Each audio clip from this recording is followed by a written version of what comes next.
KaraokeBooks. The History of the Peloponnesian War. Written by Thucydides. Translated by Richard Crawley. Audiobook. Chapter 21. 18th and 19th years of the war. Arrival of Gylippus at Syracuse. Fortification of Decelia. Successes of the Syracusans. After refitting their ships, Gylippus and Python coasted along from Tarentum to Epizypherian Lochares. They now received the more correct information that Syracuse was not yet completely invested, but that it was still possible for an army arriving at Epipolae to effect an entrance, and they consulted, accordingly, whether they should keep Sicily on their right and risk sailing in by sea, or, leaving it on their left, should first sail to Himera and, taking with them the Himeraeans and any others that might agree to join them, go to Syracuse by land. Finally they determined to sail for Himera, especially as the 4 Athenian ships which Nicias had at length sent off, on hearing that they were at Lochares, had not yet arrived at Rhegium. Accordingly, before these reached their post, the Peloponnesians crossed the strait and, after touching at Rhegium and Messina, came to Himera.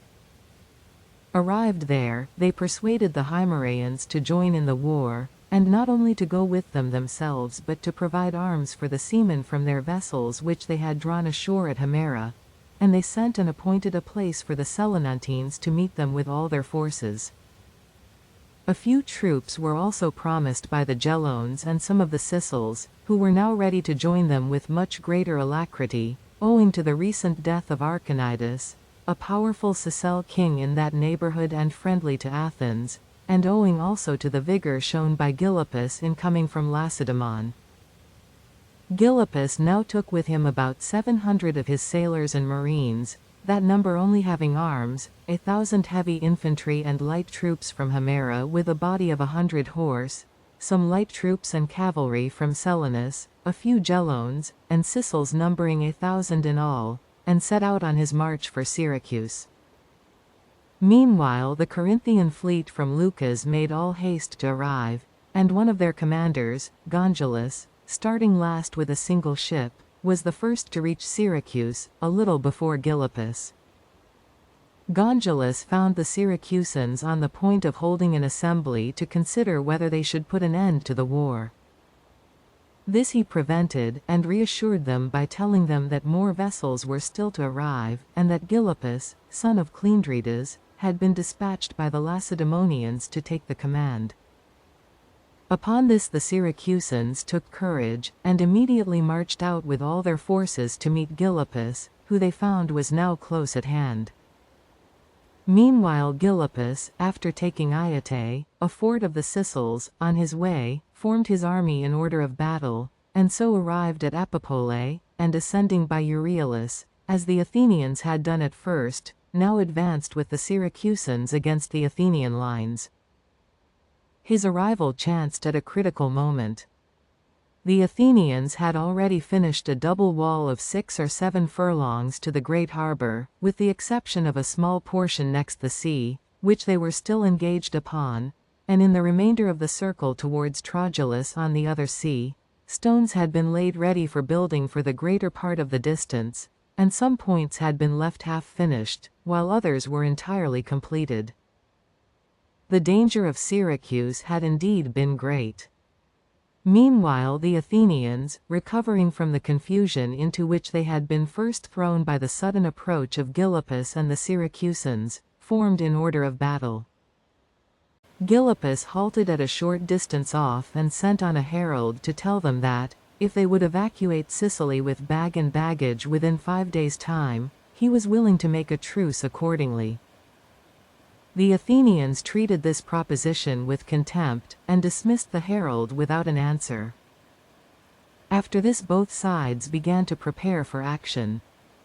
Gylippus, observing that the Syracusans were in disorder and did not easily fall into line, drew off his troops more into the open ground, while Nicias did not lead on the Athenians but lay still by his own wall. When Gylippus saw that they did not come on, he led off his army to the citadel of the quarter of Apollo Temenites, and passed the night there.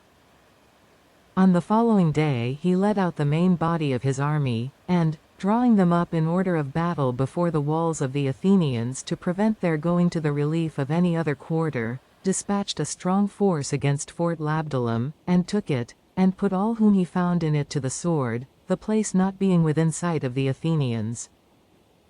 On the same day an Athenian galley that lay moored off the harbor was captured by the Syracusans.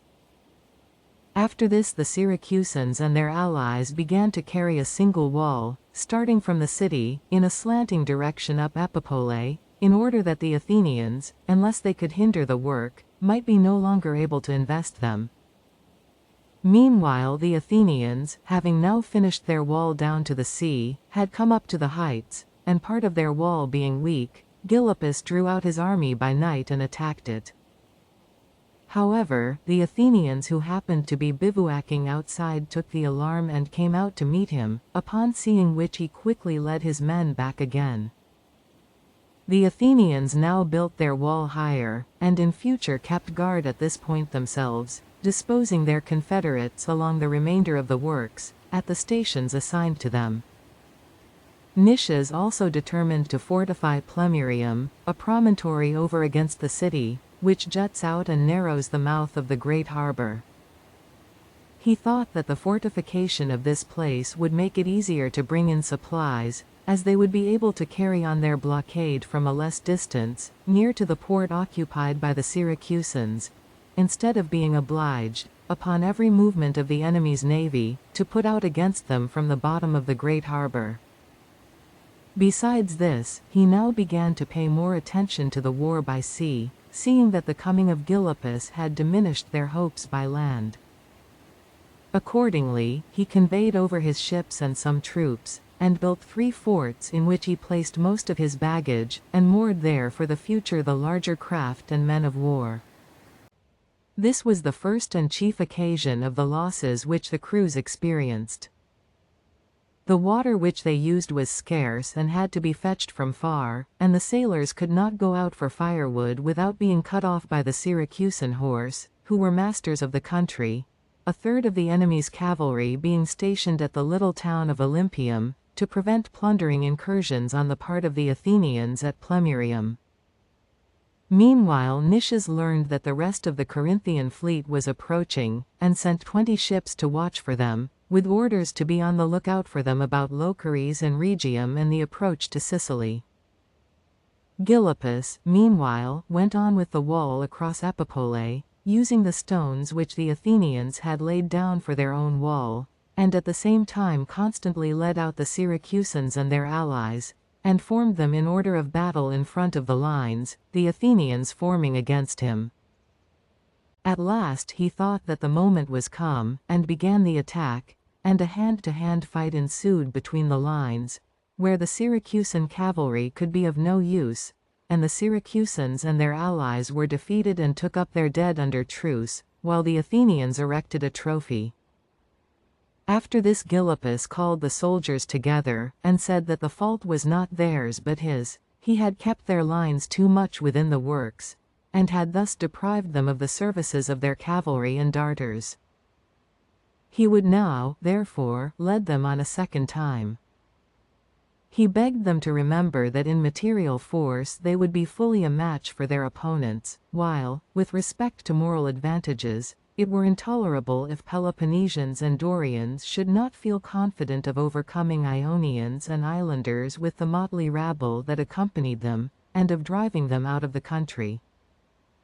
After this he embraced the first opportunity that offered of again leading them against the enemy.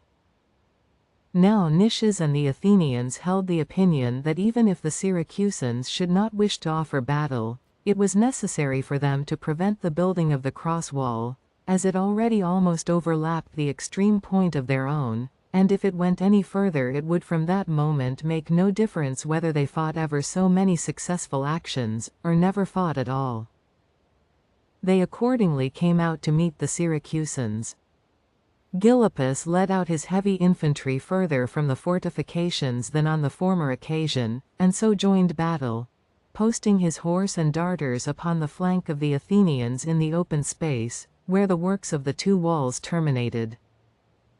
During the engagement, the cavalry attacked and routed the left wing of the Athenians, which was opposed to them, and the rest of the Athenian army was in consequence defeated by the Syracusans and driven headlong within their lines.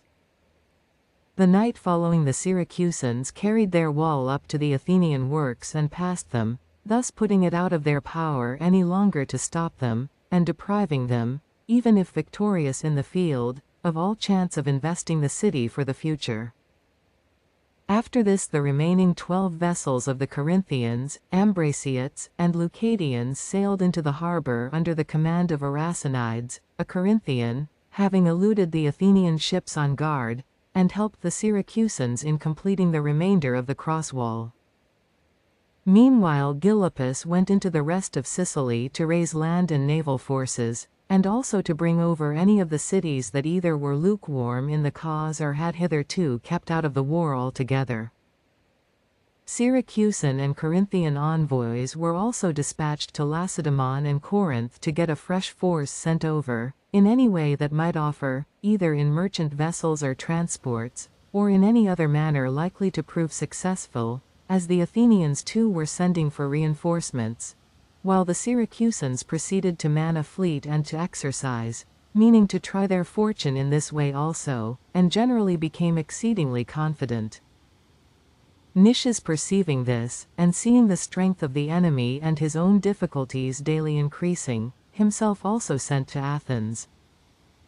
He had before sent frequent reports of events as they occurred, and felt it especially incumbent upon him to do so now, as he thought that they were in a critical position, and that, unless speedily recalled or strongly reinforced from home, they had no hope of safety.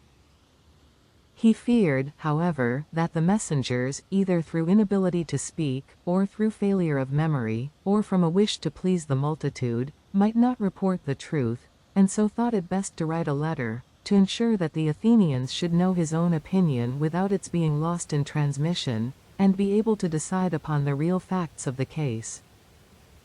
His emissaries, accordingly, departed with the letter and the requisite verbal instructions, and he attended to the affairs of the army, making it his aim now to keep on the defensive and to avoid any unnecessary danger.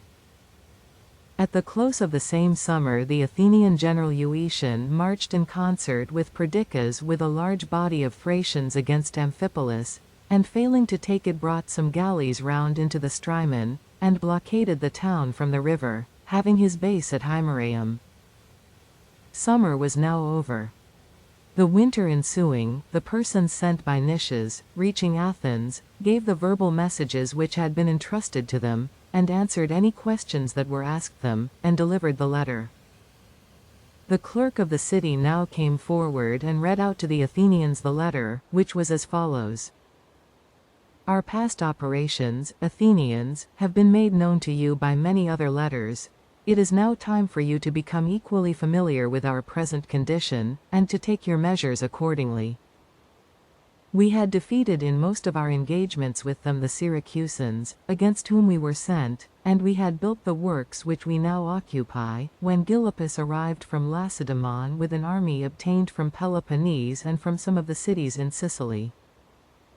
In our first battle with him we were victorious. In the battle on the following day we were overpowered by a multitude of cavalry and darters, and compelled to retire within our lines.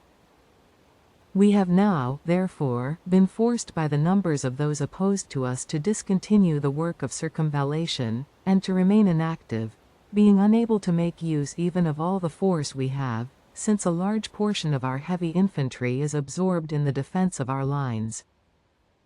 Meanwhile, the enemy have carried a single wall past our lines, thus making it impossible for us to invest them in future, until this cross wall be attacked by a strong force and captured. So that the besieger in name has become, at least from the land side, the besieged in reality, as we are prevented by their cavalry from even going for any distance into the country. Besides this, an embassy has been dispatched to Peloponnese to procure reinforcements, and Gylippus has gone to the cities in Sicily, partly in the hope of inducing those that are at present neutral to join him in the war, partly of bringing from his allies additional contingents for the land forces and material for the navy. For I understand that they contemplate a combined attack upon our lines with their land forces and with their fleet by sea. You must none of you be surprised that I say by sea also. They have discovered that the length of the time we have now been in commission has rotted our ships and wasted our crews, and that with the entireness of our crews and the soundness of our ships the pristine efficiency of our navy has departed.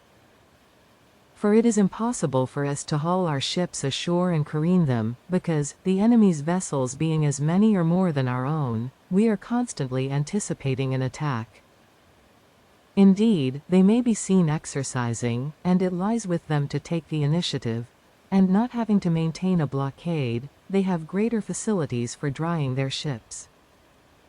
This we should scarcely be able to do, even if we had plenty of ships to spare, and were freed from our present necessity of exhausting all our strength upon the blockade. For it is already difficult to carry in supplies past Syracuse, and were we to relax our vigilance in the slightest degree it would become impossible. The losses which our crews have suffered and still continue to suffer arise from the following causes. Expeditions for fuel and for forage, and the distance from which water has to be fetched, cause our sailors to be cut off by the Syracusan cavalry.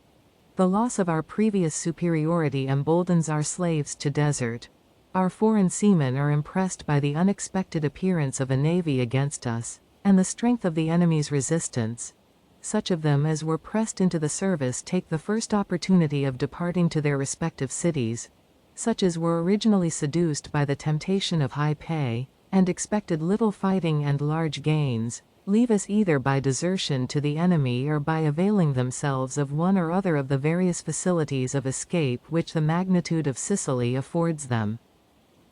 Some even engage in trade themselves and prevail upon the captains to take Hyceric slaves on board in their place. Thus they have ruined the efficiency of our navy. Now I need not remind you that the time during which a crew is in its prime is short, and that the number of sailors who can start a ship on her way and keep the rowing in time is small. But by far my greatest trouble is, that holding the post which I do, I am prevented by the natural indocility of the Athenian seamen from putting a stop to these evils, and that meanwhile we have no source from which to recruit our crews, which the enemy can do from many quarters, but are compelled to depend both for supplying the crews in service and for making good our losses upon the men whom we brought with us. For our present confederates, Naxos and Catana, are incapable of supplying us. There is only one thing more wanting to our opponents, I mean the defection of our Italian markets. If they were to see you neglect to relieve us from our present condition, and were to go over to the enemy, famine would compel us to evacuate, and Syracuse would finish the war without a blow. I might, it is true, have written to you something different and more agreeable than this, but nothing certainly more useful, if it is desirable for you to know the real state of things here before taking your measures. Besides, I know that it is your nature to love to be told the best side of things, and then to blame the teller if the expectations which he has raised in your minds are not answered by the result, and I therefore thought it safest to declare to you the truth. Now you are not to think that either your generals or your soldiers have ceased to be a match for the forces originally opposed to them.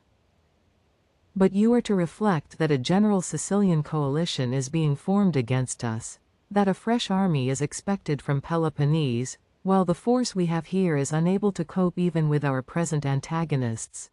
And you must promptly decide either to recall us or to send out to us another fleet and army as numerous again, with a large sum of money, and someone to succeed me, as a disease in the kidneys unfits me for retaining my post.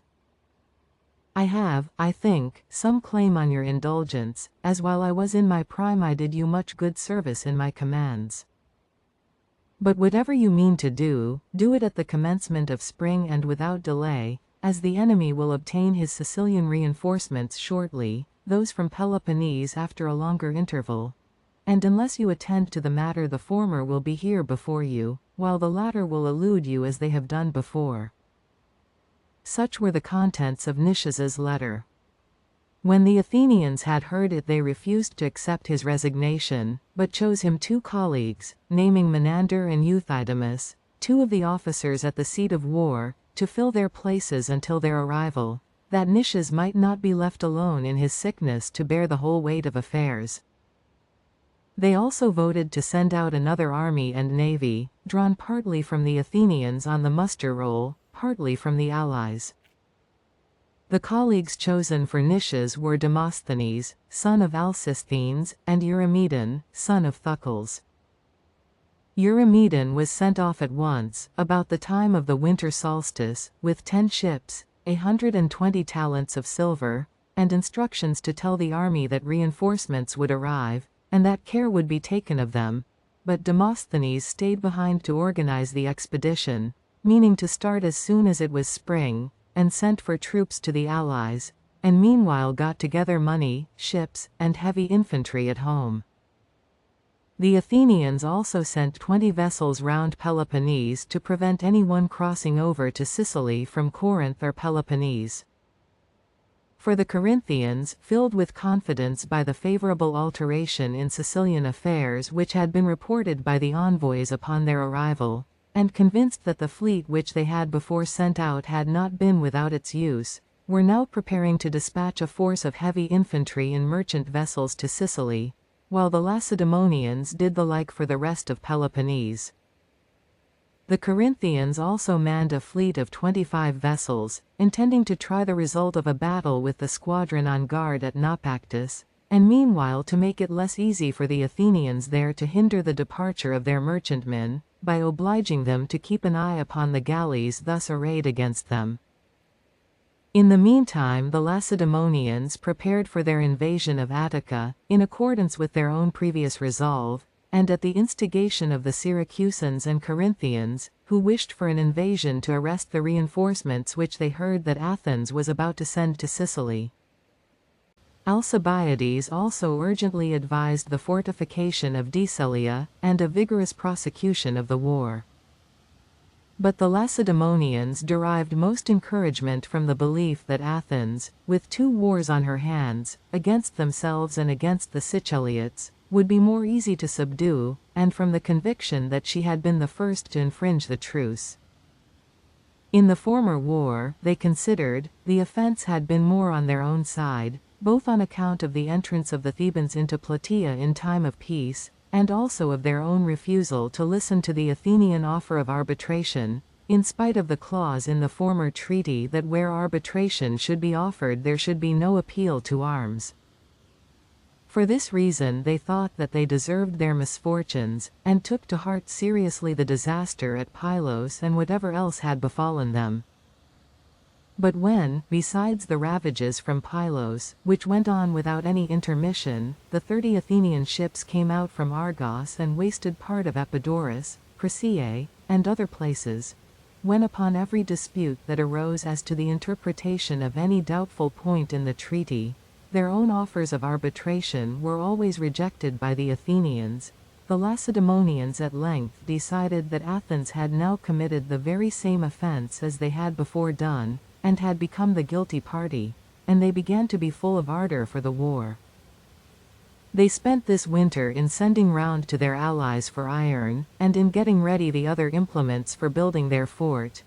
and meanwhile began raising at home, and also by forced requisitions in the rest of Peloponnese, a force to be sent out in the merchantmen to their allies in Sicily. Winter thus ended, and with it the 18th year of this war of which Thucydides is the historian. In the first days of the spring following, at an earlier period than usual, the Lacedaemonians and their allies invaded Attica, under the command of Agis, son of Archidamus, king of the Lacedaemonians. They began by devastating the parts bordering upon the plain, and next proceeded to fortify Decelia, dividing the work among the different cities. Decelia is about 13 or 14 miles from the city of Athens, and the same distance or not much further from Boeotia, and the fort was meant to annoy the plain and the richest parts of the country, being in sight of Athens. While the Peloponnesians and their allies in Attica were engaged in the work of fortification, their countrymen at home sent off, at about the same time, the heavy infantry in the merchant vessels to Sicily. The Lacedaemonians furnishing a picked force of helots and neodamodes, or freedmen, 600 heavy infantry in all, under the command of Ecratus, a Spartan, and the Boeotians 300 heavy infantry, commanded by two Thebans, Xenon and Nikon, and by Hegesander, a Thespian. These were among the first to put out into the open sea, starting from Taenarus in Laconia. Not long after their departure, the Corinthians sent off a force of 500 heavy infantry, consisting partly of men from Corinth itself, and partly of Arcadian mercenaries, placed under the command of Alexarchus, a Corinthian. The Sicyonians also sent off 200 heavy infantry at same time as the Corinthians, under the command of Sargius, a Sicyonian. Meantime, the 25 vessels manned by Corinth during the winter lay confronting the 20 Athenian ships at Naupactus until the heavy infantry and the merchantmen were fairly on their way from Peloponnese, thus fulfilling the object for which they had been manned originally, which was to divert the attention of the Athenians from the merchantmen to the galleys. During this time the Athenians were not idle.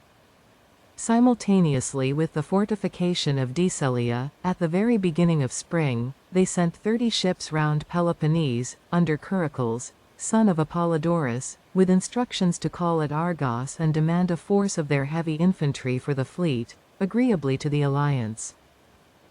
At the same time they dispatched Demosthenes to Sicily, as they had intended, with 60 Athenian and 5 Chian vessels, 1,200 Athenian heavy infantry from the muster roll, and as many of the islanders as could be raised in the different quarters, drawing upon the other subject allies for whatever they could supply that would be of use for the war.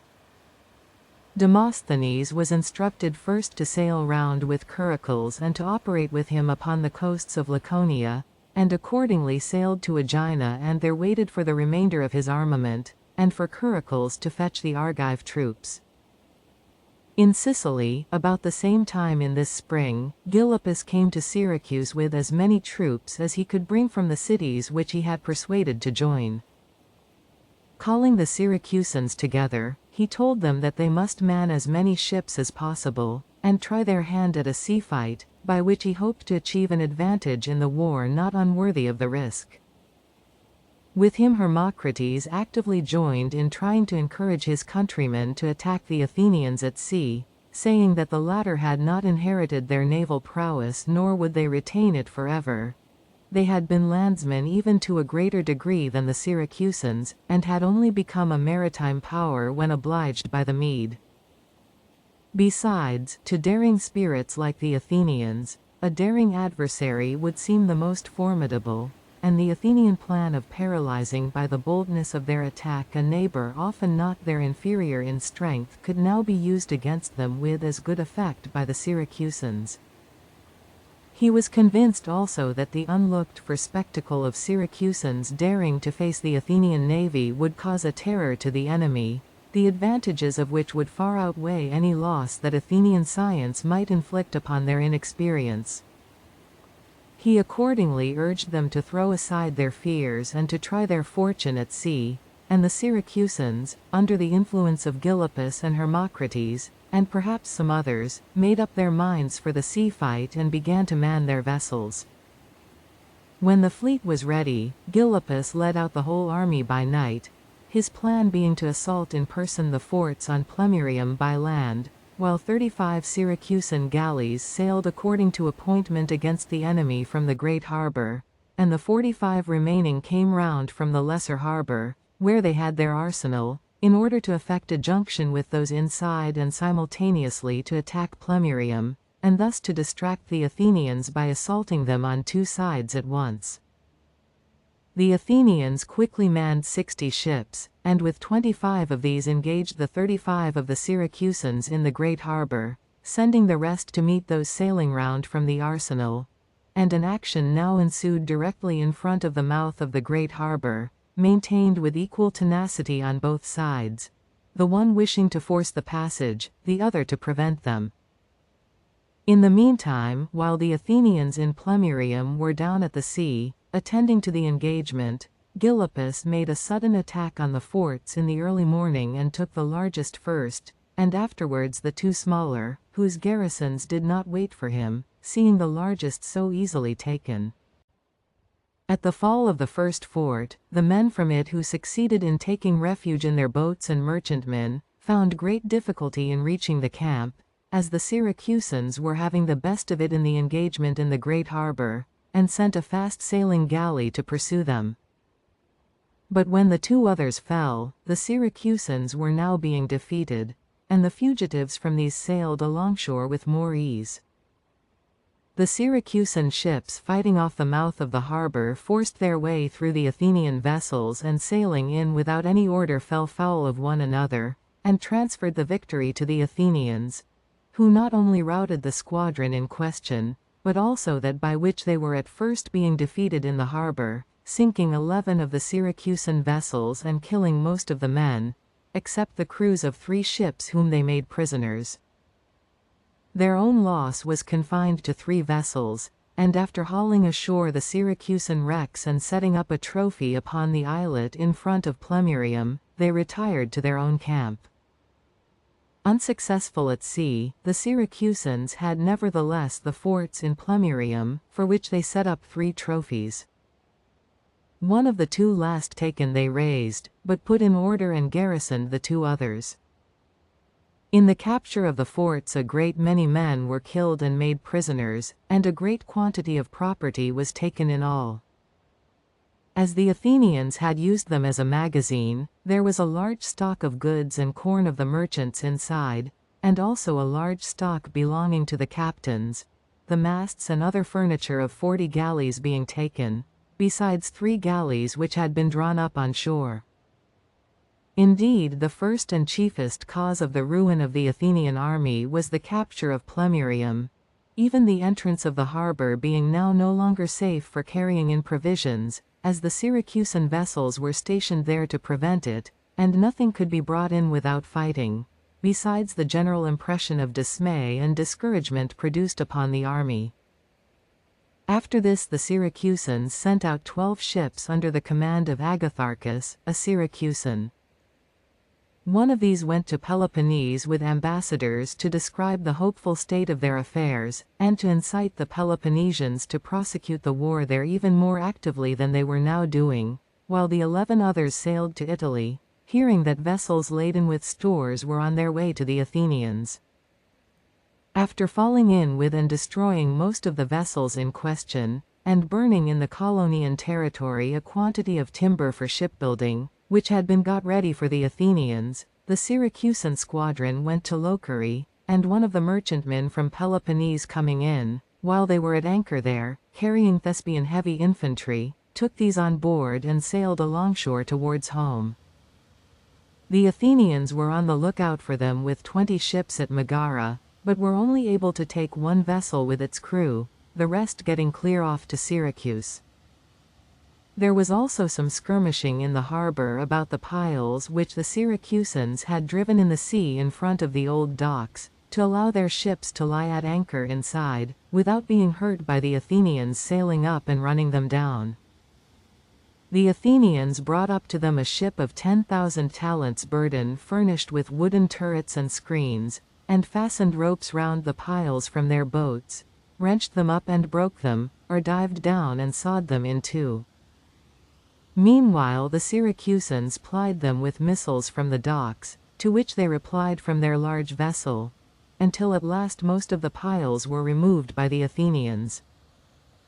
But the most awkward part of the stockade was the part out of sight. Some of the piles which had been driven in did not appear above water, so that it was dangerous to sail up, for fear of running the ships upon them, just as upon a reef, through not seeing them.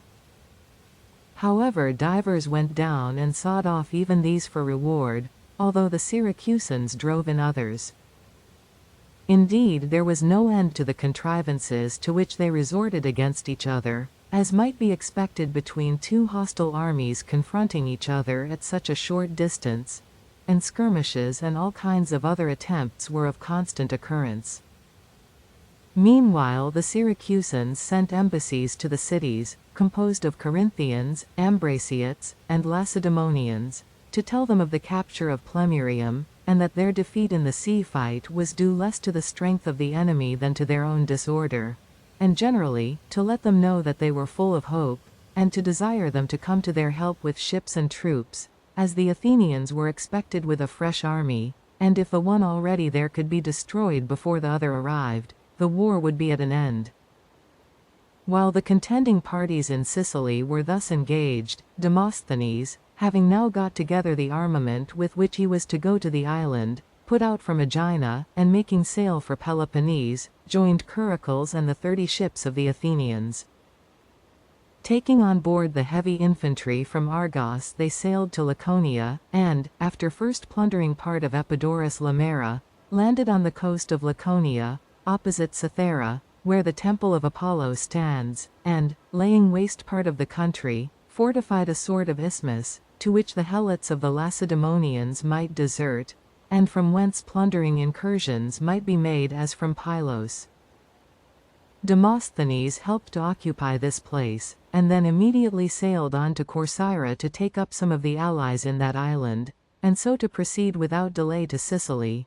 while Curicles waited until he had completed the fortification of the place and, leaving a garrison there, returned home subsequently with his 30 ships and the Argives also. This same summer arrived at Athens 1,300 targeteers, Thracian swordsmen of the tribe of the Dii, who were to have sailed to Sicily with Demosthenes.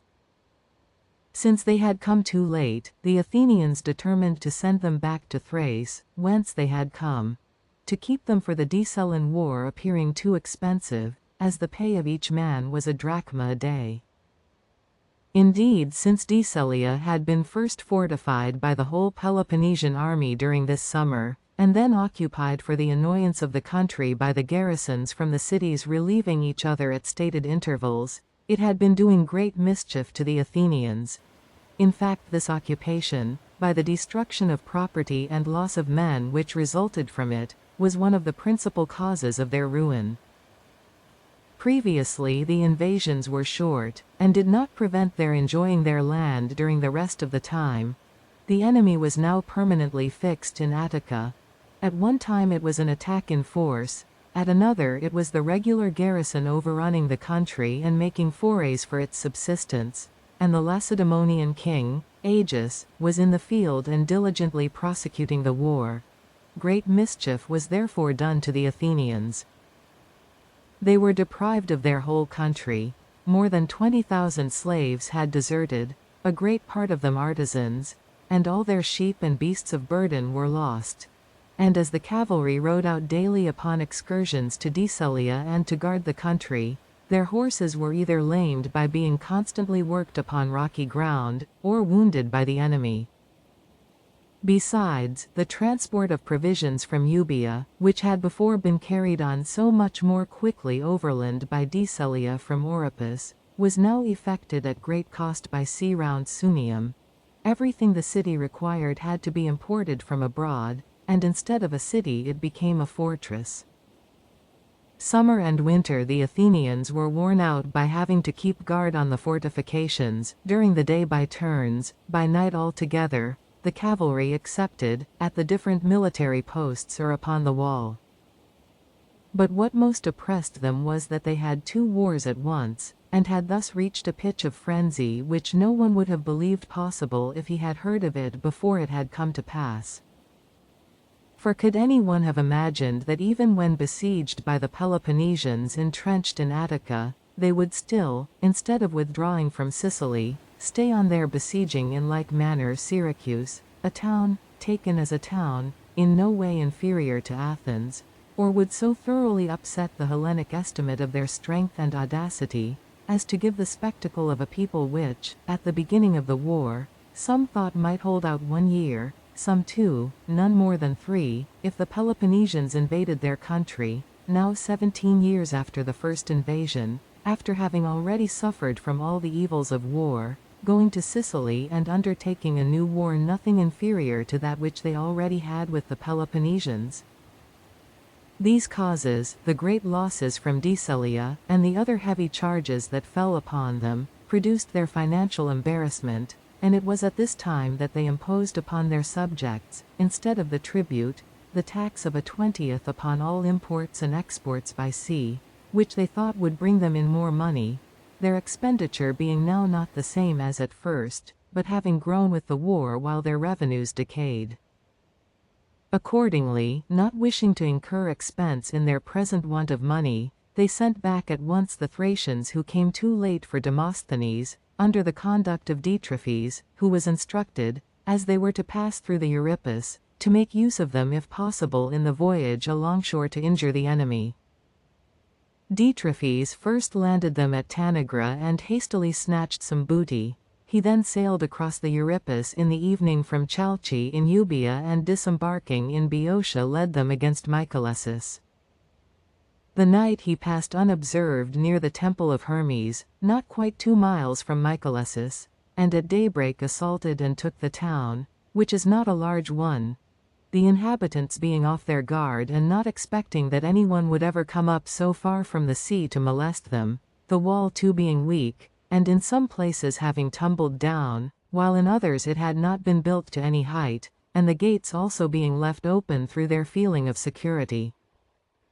The Thracians bursting into Mycalessus sacked the houses and temples, and butchered the inhabitants, sparing neither youth nor age, but killing all they fell in with, one after the other, children and women, and even beasts of burden, and whatever other living creatures they saw. The Thracian race, like the bloodiest of the barbarians, being even more so when it has nothing to fear. Everywhere confusion reigned and death in all its shapes, and in particular they attacked a boys' school, the largest that there was in the place, into which the children had just gone, and massacred them all. In short, the disaster falling upon the whole town was unsurpassed in magnitude, and unapproached by any in suddenness and in horror. Meanwhile the Thebans heard of it and marched to the rescue, and overtaking the Thracians before they had gone far, recovered the plunder and drove them in panic to the Euripus and the sea, where the vessels which brought them were lying. The greatest slaughter took place while they were embarking, as they did not know how to swim, and those in the vessels on seeing what was going on shore moored them out of bowshot. In the rest of the retreat the Thracians made a very respectable defense against the Theban horse, by which they were first attacked, dashing out and closing their ranks according to the tactics of their country, and lost only a few men in that part of the affair. A good number who were after plunder were actually caught in the town and put to death. Altogether the Thracians had 250 killed out of 1,300, the Thebans and the rest who came to the rescue about 20, troopers and heavy infantry, with Serpandas, one of the Boeotarchs. The Mycalessians lost a large proportion of their population. While Mycalessus thus experienced a calamity for its extent as lamentable as any that happened in the war, Demosthenes, whom we left sailing to Corcyra, after the building of the fort in Laconia, found a merchantman lying at Phia in Elis, in which the Corinthian heavy infantry were to cross to Sicily. The ship he destroyed, but the men escaped, and subsequently got another in which they pursued their voyage. After this, arriving at Zacynthus and Cephalonia, he took a body of heavy infantry on board, and sending for some of the Messenians from Naupactus, crossed over to the opposite coast of Acarnania, to Alesia, and to Anactorium, which was held by the Athenians. While he was in these parts he was met by Eurymedon returning from Sicily, where he had been sent, as has been mentioned, during the winter, with the money for the army, who told him the news, and also that he had heard, while at sea, that the Syracusans had taken Plemmyrium. Here, also, Conon came to them, the commander at Naupactus, with news that the 25 Corinthian ships stationed opposite to him, far from giving over the war, were meditating an engagement, and he therefore begged them to send him some ships, as his own 18 were not a match for the enemy's 25.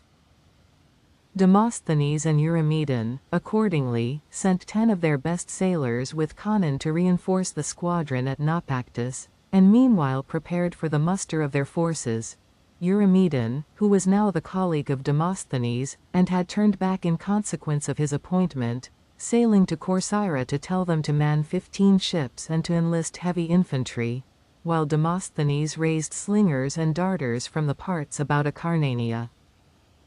Meanwhile the envoys, already mentioned, who had gone from Syracuse to the cities after the capture of Plemmyrium, had succeeded in their mission, and were about to bring the army that they had collected, when Nicias got scent of it, and sent to the Centuripae and Alysaians and other of the friendly Sicels, who held the passes, not to let the enemy through, but to combine to prevent their passing, there being no other way by which they could even attempt it, as the Agrigentines would not give them a passage through their country. Agreeably to this request the Sicels laid a triple ambuscade for the Siceliots upon their march, and attacking them suddenly, while off their guard, killed about 800 of them and all the envoys, the Corinthian only excepted, by whom 1500 who escaped were conducted to Syracuse. About the same time the Camarinaeans also came to the assistance of Syracuse with 500 heavy infantry, 300 darters, and as many archers, while the Gelones sent crews for 5 ships, 400 darters, and 200 horse. Indeed almost the whole of Sicily, except the Agrigentines, who were neutral, now ceased merely to watch events as it had hitherto done, and actively joined Syracuse against the Athenians. While the Syracusans after the Sicel disaster put off any immediate attack upon the Athenians, Demosthenes and Eurymedon, whose forces from Corcyra and the continent were now ready, crossed the Ionian Gulf with all their armament to the Iapygian promontory, and starting from thence touched at the Chorades Isles lying off Iapygia, where they took on board 150 Iapygian darters of the Messapian tribe, and after renewing an old friendship with Artus the chief, who had furnished them with the darters, arrived at Metapontium in Italy. Here they persuaded their allies the Metapontines to send with them 300 darters and 2 galleys, and with this reinforcement coasted on to Thurii, where they found the party hostile to Athens recently expelled by a revolution, and accordingly remained there to muster and review the whole army, to see if any had been left behind, and to prevail upon the Thurians resolutely to join them in their expedition, and in the circumstances in which they found themselves to conclude a defensive and offensive alliance with the Athenians. About the same time the Peloponnesians in the 25 ships stationed opposite to the squadron at Naupactus to protect the passage of the transports to Sicily had got ready for engaging, and manning some additional vessels, so as to be numerically little inferior to the Athenians, anchored off Arrhenius in Achaia in the Rypic country. The place off which they lay being in the form of a crescent, the land forces furnished by the Corinthians and their allies on the spot came up and ranged themselves upon the projecting headlands on either side, while the fleet, under the command of Polyanthus, a Corinthian, held the intervening space and blocked up the entrance. The Athenians under Diphilus now sailed out against them with 33 ships from Naupactus, and the Corinthians, at first not moving, at length thought they saw their opportunity, raised the signal, and advanced and engaged the Athenians. After an obstinate struggle, the Corinthians lost 3 ships, and without sinking any altogether, disabled 7 of the enemy, which were struck prow to prow and had their foreships stove in by the Corinthian vessels, whose cheeks had been strengthened for this very purpose. After an action of this even character, in which either party could claim the victory, although the Athenians became masters of the wrecks through the wind driving them out to sea, the Corinthians not putting out again to meet them, the 2 combatants parted. No pursuit took place, and no prisoners were made on either side, the Corinthians and Peloponnesians who were fighting near the shore escaping with ease, and none of the Athenian vessels having been sunk.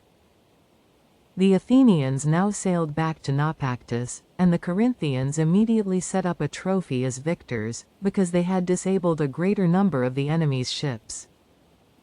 Moreover, they held that they had not been worsted, for the very same reason that their opponent held that he had not been victorious, the Corinthians considering that they were conquerors, if not decidedly conquered, and the Athenians thinking themselves vanquished, because not decidedly victorious.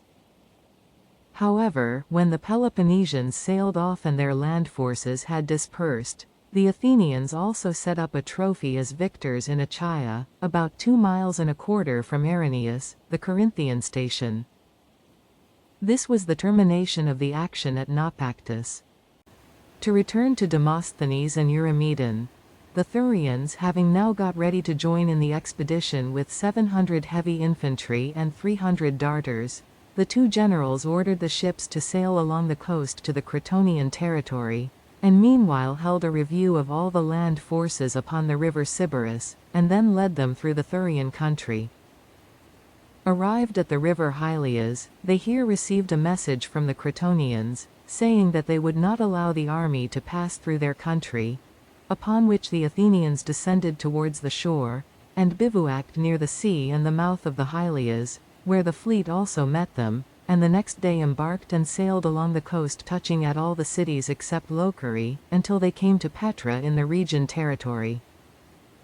Meanwhile the Syracusans hearing of their approach resolved to make a second attempt with their fleet and their other forces on shore, which they had been collecting for this very purpose in order to do something before their arrival. In addition to other improvements suggested by the former sea fight which they now adopted in the equipment of their navy, they cut down their prows to a smaller compass to make them more solid and made their cheeks stouter, and from these let stays into the vessel's sides for a length of 6 cubits within and without, in the same way as the Corinthians had altered their prows before engaging the squadron at Naupactus. The Syracusans thought that they would thus have an advantage over the Athenian vessels, which were not constructed with equal strength, but were slight in the bows, from their being more used to sail round and charge the enemy's side than to meet him prow to prow, and that the battle being in the great harbour, with a great many ships in not much room, was also a fact in their favour. Charging prow to prow, they would stave in the enemy's bows, by striking with solid and stout beaks against hollow and weak ones. And secondly, the Athenians for want of room would be unable to use their favourite manoeuvre of breaking the line or of sailing round, as the Syracusans would do their best not to let them do the one, and want of room would prevent their doing the other. This charging prow to prow, which had hitherto been thought want of skill in a helmsman, would be the Syracusans' chief manoeuvre, as being that which they should find most useful, since the Athenians, if repulsed, would not be able to back water in any direction except towards the shore, and that only for a little way, and in the little space in front of their own camp. The rest of the harbour would be commanded by the Syracusans, and the Athenians, if hard pressed, by crowding together in a small space and all to the same point, would run foul of one another and fall into disorder, which was, in fact, the thing that did the Athenians most harm in all the sea fights, they not having, like the Syracusans, the whole harbour to retreat over. As to their sailing round into the open sea, this would be impossible, with the Syracusans in possession of the way out and in, especially as Plemmyrium would be hostile to them, and the mouth of the harbour was not large. With these contrivances to suit their skill and ability, and now more confident after the previous sea fight, the Syracusans attacked by land and sea at once. The town force Gylippus led out a little the first and brought them up to the wall of the Athenians, where it looked towards the city, while the force from the Olympium, that is to say, the heavy infantry that were there with the horse and the light troops of the Syracusans, advanced against the wall from the opposite side, the ships of the Syracusans and allies sailing out immediately afterwards. The Athenians at first fancied that they were to be attacked by land only, and it was not without alarm that they saw the fleet suddenly approaching as well, and while some were forming upon the walls and in front of them against the advancing enemy, and some marching out in haste against the numbers of horse and darters coming from the Olympium and from outside, others manned the ships or rushed down to the beach to oppose the enemy, and when the ships were manned put out with 75 sail against about 80 of the Syracusans. After spending a great part of the day in advancing and retreating and skirmishing with each other, without either being able to gain any advantage worth speaking of, except that the Syracusans sank one or two of the Athenian vessels, they parted, the land force at the same time retiring from the lines. The next day the Syracusans remained quiet, and gave no signs of what they were going to do, but Nicias, seeing that the battle had been a drawn one, and expecting that they would attack again, compelled the captains to refit any of the ships that had suffered, and moored merchant vessels before the stockade which they had driven into the sea in front of their ships, to serve instead of an enclosed harbor, at about 200 feet from each other, in order that any ship that was hard-pressed might be able to retreat in safety and sail out again at leisure. These preparations occupied the Athenians all day until nightfall. The next day the Syracusans began operations at an earlier hour, but with the same plan of attack by land and sea. A great part of the day the rivals spent as before, confronting and skirmishing with each other, until at last Ariston, son of Pyrrhus, a Corinthian, the ablest helmsman in the Syracusan service, persuaded their naval commanders to send to the officials in the city, and tell them to move the sail market as quickly as they could down to the sea, and oblige everyone to bring whatever eatables he had and sell them there, thus enabling the commanders to land the crews and dine at once close to the ships, and shortly afterwards, the selfsame day, to attack the Athenians again when they were not expecting it. In compliance with this advice a messenger was sent and the market got ready, upon which the Syracusans suddenly backed water and withdrew to the town, and at once landed and took their dinner upon the spot, while the Athenians, supposing that they had returned to the town because they felt they were beaten, disembarked at their leisure and set about getting their dinners and about their other occupations, under the idea that they done with fighting for that day. Suddenly the Syracusans had manned their ships and again sailed against them, and the Athenians, in great confusion and most of them fasting, got on board, and with great difficulty put out to meet them. For some time both parties remained on the defensive without engaging, until the Athenians at last resolved not to let themselves be worn out by waiting where they were, but to attack without delay, and giving a cheer, went into action. The Syracusans received them, and charging prow to prow as they had intended, stove in a great part of the Athenian foreships by the strength of their beaks. The darters on the decks also did great damage to the Athenians, but still greater damage was done by the Syracusans who went about in small boats, ran in upon the oars of the Athenian galleys, and sailed against their sides, and discharged from thence their darts upon the sailors.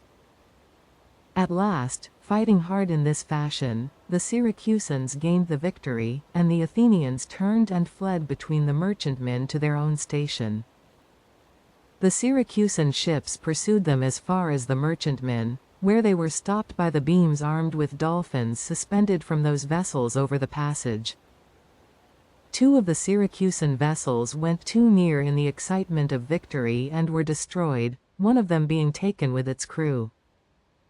After sinking 7 of the Athenian vessels and disabling many, and taking most of the men prisoners and killing others, the Syracusans retired and set up trophies for both the engagements, being now confident of having a decided superiority by sea, and by no means despairing of equal success by land. If you liked what you heard, please subscribe to the channel.